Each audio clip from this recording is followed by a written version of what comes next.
केदारनाथ को क्यों कहते हैं जागृत महादेव? 2 मिनट का यह वृतांत आपके रोंगटे खड़े हो जाएंगे। एक बार एक शिव भक्त अपने गांव से केदारनाथ धाम की यात्रा पर निकला। पहले यातायात की सुविधाएं तो थी नहीं, वह पैदल ही निकल पड़ा। रास्ते में जो भी मिलता केदारनाथ का मार्ग पूछ लेता।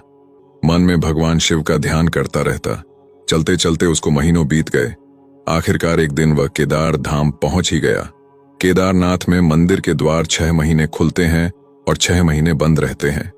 वह उस समय पर पहुंचा जब मंदिर के द्वार बंद हो रहे थे। पंडित जी को उसने बताया वह बहुत दूर से महीनों की यात्रा करके आया है। पंडित जी से प्रार्थना की, कृपा करके दरवाजे खोलकर प्रभु के दर्शन करवा दीजिए। लेकिन वहां का तो नियम है, एक बार बंद तो बंद, नियम तो नियम होता है। वह बहुत रोया, बार बार भगवान शिव को याद किया कि प्रभु बस एक बार दर्शन करा दो। वह प्रार्थना कर रहा था सभी से, लेकिन किसी ने भी नहीं सुनी। पंडित जी बोले, अब यहाँ 6 महीने बाद आना। 6 महीने बाद यहाँ के दरवाजे खुलेंगे। यहाँ 6 महीने बर्फ और ठंड पड़ती है। और सभी जन वहां से चले गए। वह वहीं पर रोता रहा। रोते रोते रात होने लगी, चारों तरफ अंधेरा हो गया।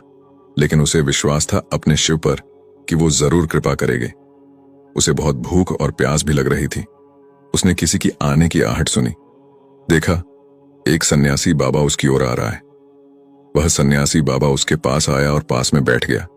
पूछा, बेटा कहां से आए हो? उसने सारा हाल सुना दिया और बोला, मेरा आना यहां पर व्यर्थ हो गया बाबा जी।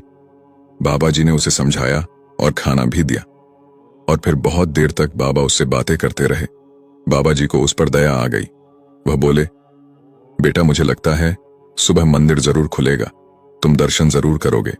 बातों बातों में इस भक्त को न जाने कब नींद आ गई। सूर्य के मध्यम प्रकाश के साथ भक्त की आंख खुली। उसने इधर उधर बाबा को देखा, किंतु वह कहीं नहीं थे। इससे पहले कि वह कुछ समझ पाता, उसने देखा पंडित जी आ रहे हैं अपनी पूरी मंडली के साथ। उसने पंडित को प्रणाम किया और बोला, कल आपने तो कहा था मंदिर 6 महीने बाद खुलेगा और इस बीच कोई नहीं आएगा यहाँ, लेकिन आप तो सुबह ही आ गए। पंडित जी ने उसे गौर से देखा, पहचानने की कोशिश की और पूछा, तुम वही हो जो मंदिर का द्वार बंद होने पर आए थे, जो मुझे मिले थे?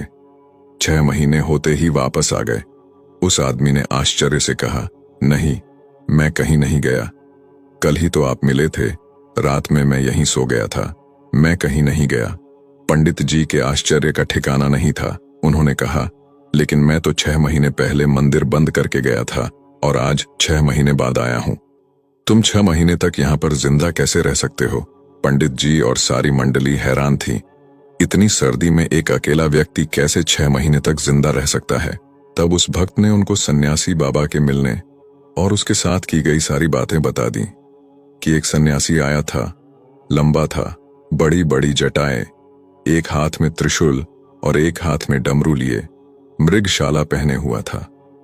पंडित जी और सब लोग उसके चरणों में गिर गए। बोले, हमने तो जिंदगी लगा दी, किंतु प्रभु के दर्शन ना पा सके सच्चे भक्त तो तुम हो। तुमने तो साक्षात भगवान शिव के दर्शन किए हैं।